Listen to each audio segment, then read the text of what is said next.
Hey Julie, it's Jen. I just got done watching your videos. Sorry I was gone all day. We just got done having a big, huge nerd fest at my house. So, um, the secretary of the Lewis County Beekeepers Association came over to do this presentation, and a couple friends dropped by, and they ended up staying for hours and hours, and all we did is talk about bees, and it was this huge, huge geek out. You guys would have probably not appreciated it, but I thought it was fantastic, and we got all our class stuff signed up, and it was a really nice meeting. She's our bee mentor. You know, when you start apprentice beekeeping in this part of the country and you join a really good club, they give you a bee mentor and they just teach you everything they know. So hopefully you don't repeat the mistakes that they made when they first started their hives. But anyways, so we had this huge geek out today, and oh, don't mind Cloudly. He's like exhausted. There was so many people to pet him today, so he's taking a little nap. Anyhow, um, Kalea. So I wanted to talk about Kalea, and this is actually a video response to your videos since I just finished them. But I need to kind of get my thoughts together because I've had no sleep. Um, since there's going to be a ton of people over here today, we stayed up really late getting the house clean because we have been working these crazy ass hours, and like everything's just dirty. Laundry, dishes, you know. I don't think anybody swept the floor in a month, but anyhow, so we got that done. And then you had these fabulous videos posted. I need to do responses to Tarot too, so I'll make one of those maybe later.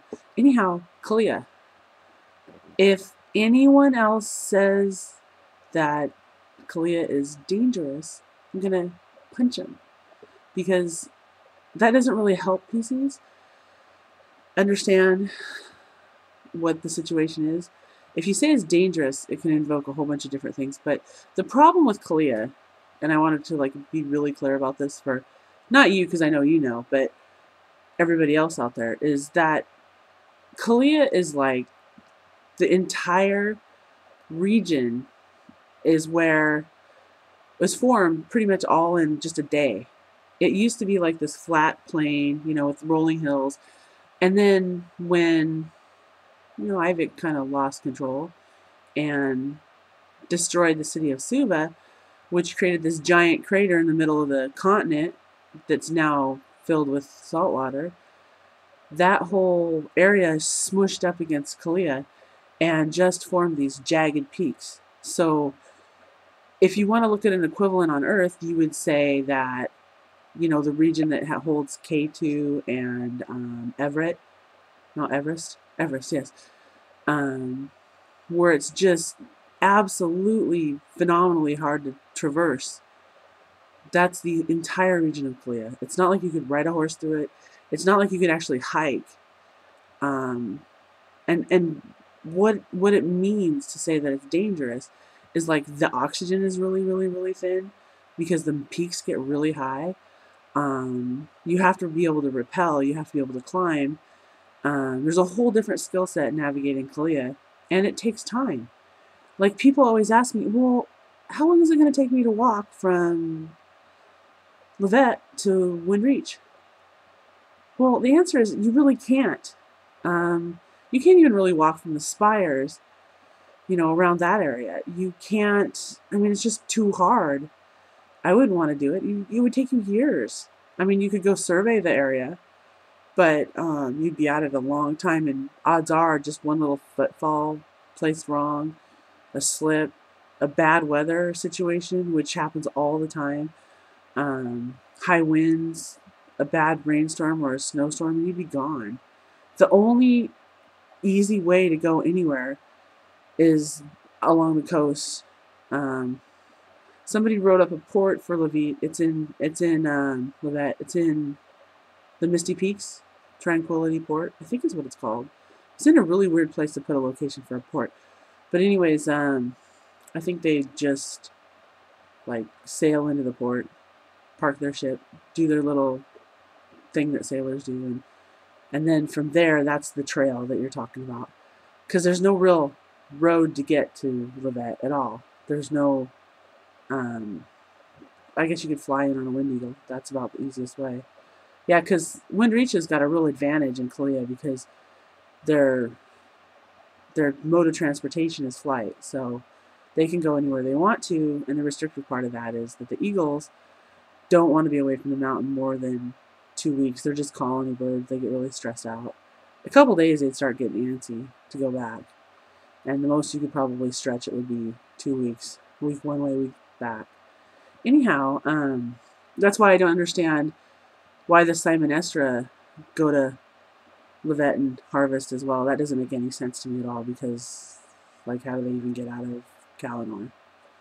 You know, maybe they're good climbers, but if they're harvesting and bringing people back, those people aren't going to have the same skill set, and the Simonist obviously aren't going to be able to carry them or whatever they need to do.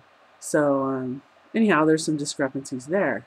Now, the one thing I wanted to clear up is that Skynara, where the Inarta live, is the most ginormous peak on Mizahar. It's like the biggest ever.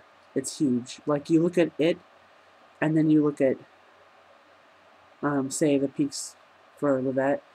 It'd be like looking at Everest versus, you know, a mountain in your backyard that you made out of sand. That kind of a difference. And the cool thing about Wind Reach is that the city is built inside the cone of a volcano.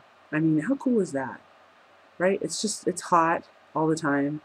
They freaking run around with no clothes half the time because they don't need to. You know, they go out, even they go outside and it's still pretty warm. So they live in a sauna. I would imagine if an Inarta got somewhere else after spending their whole life in Wind Reach, they would pretty much be cold 24/7. You know, if they were like hanging out with the Dreykus, you know, in their pavilions or whatever, there'd be like the normal Dreykus pavilion, and then there'd be like the Inarta pavilion, where they'd have like 1,500 braziers going, and you'd walk in and it'd be like walking into an oven, and they'd be like, "What? This is normal. This is how it's supposed to be." That kind of thing. So that's kind of, I think that was the cool part about Wind Reach, is that the climate, the microclimate in Wind Reach is completely different than just about anywhere else. And, you know, they always have that imminent threat of being destroyed if the volcano erupts, which is kind of like living on the edge. That could be like the Wind Reach theme song, Living on the Edge. Isn't that what that song's called? Anyways, I digress. So basically, I was like, I gotta make a video and say, if somebody says it's dangerous one more time, I'm gonna be sick. Because it just doesn't describe it. You know, there's not gonna be like a whole bunch of creatures that eat you, because there's not a whole bunch of creatures there. If you look at mountainous climates, they're really, really devoid. Like, you go into the jungle, and every square inch is filled with life, and it's like Falandar is just crowded with, you know, all kinds of biomass. And you get into Kalea, and it's kind of like a desert, if you think about it. You're just higher, and it's colder, and things are scary, and if you don't adapt, you kind of suck, and you die. And, you know, that was one of the things we talked about.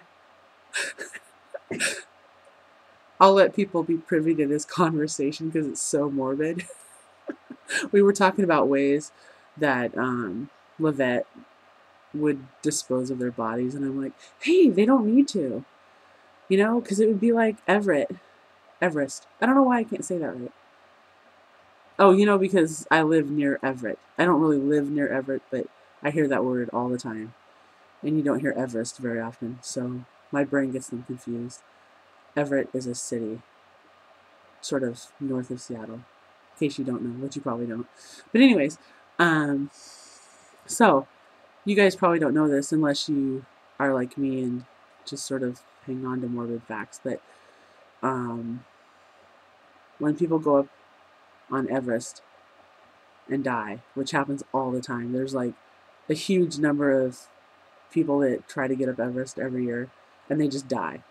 And people can't haul them back down because it matters what kind of weight that you carry, and it matters what kind of effort you have to put forth to climb that peak. And even if you're just a Sherpa and you've done it and you're acclimatized and you can breathe up there okay without oxygen, you're still putting your life in jeopardy if you try to haul a corpse back down. So one of the things that people talk about when they climb Everest is that it's shocking the amount of bodies that are on Everest. And because it's so high and so cold, things don't decompose.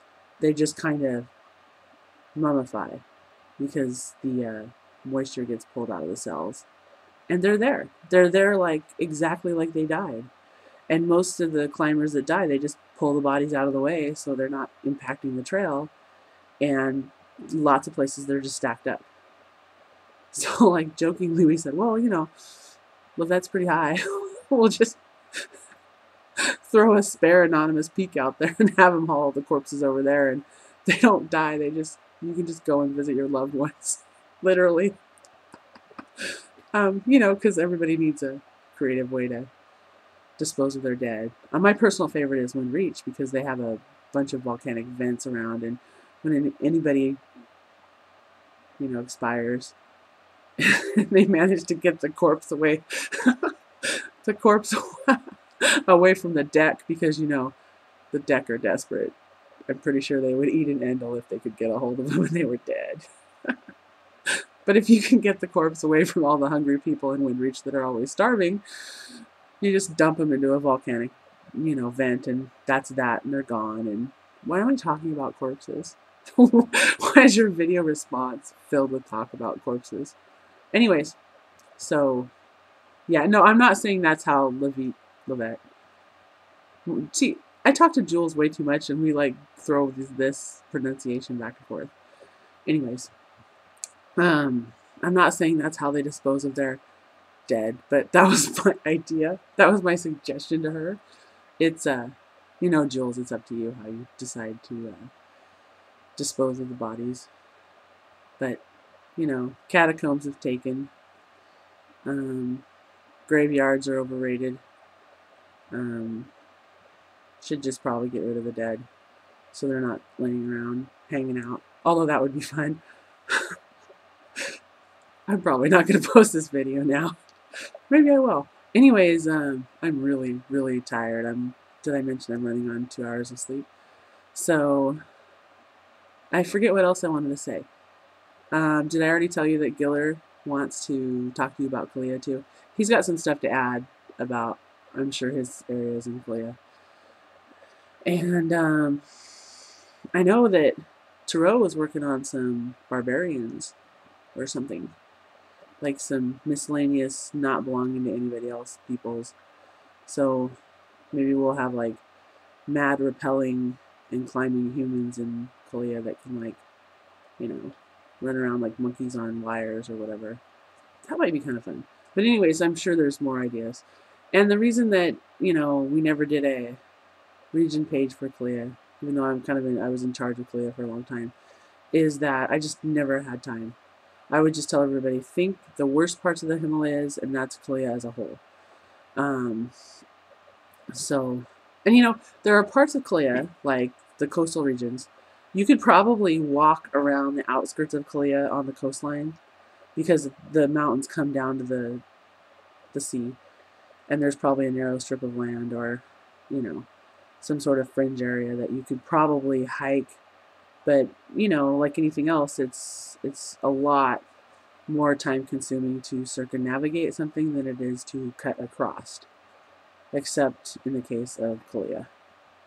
If you can walk around it, you need to do that. And oh yeah, I know what I wanted to talk about. Beings that I have had PCs in Levette, and you said that you were wanting to know what people's impressions of the people in Levette were. I would throw out that because they're all celestial and they're all, getting a cat. They're all, come on, Jazzy. They're all, scholarly, like you say. I can see that too. But I would think that they are kind of, well, you know, I'm always calling hippies dirty. I don't know if that's why you called yourself a dirty hippie, but I would almost think that, you know how during the hippie movement there were a lot of more affluential hippies that weren't quite hippies, but were like upper crust that sort of did the same style and everything. I would think maybe that Levite would be. See, I just said it again. Levite. It's not Levite. It's Levette. Anyways, I would think that Levette people would be kind of like that upscale, new age type that are sort of modern to now. You know, the broom skirts that have all the twinkle stars on them, and a lot of guys wearing blue scarves, that kind of thing. And sorry, my cat is purring really, really loud. I don't know if you can hear it on here. But anyways, so I would think that the style would be sort of new agey. Um, and you know how new agers are kind of like, I'm not putting new agers down, but new agers are kind of like hippies longing for the 60s and 70s, but with better fabrics. You know, bye bye polyester. Yay, it's gone. You know, so just maybe new agers with silks and really nice fine cotton blends and that sort of thing. A lot of, I'm trying to think of other fabric types, but I just see a lot of flowing free love in an intellectual sort of, let's talk philosophy way. Um, because that's the way a lot of NPCs have been written up there. If you look at their style and how they've been played by moderators. So, and the whole, you know how hippies never sleep? People in Levite. I did it again. I did it a third time. See what you've done to me? Um, you know how they never sleep? Or half of them are up all night and half of them are up all day. And nobody seems to care that anybody's on a schedule. That's kind of what I was thinking with that. So that's just my 2 cents. I'm really tired. I'm gonna go to bed soon. Yeah, the Nerd Fest was just almost too much for me. That's more socialization than I've had in like 3 weeks, 3 months, if it wasn't work related. All right, I'm gonna. Jazzy, say goodbye. Say goodbye, Jazzy. Say goodbye. Okay, bye bye.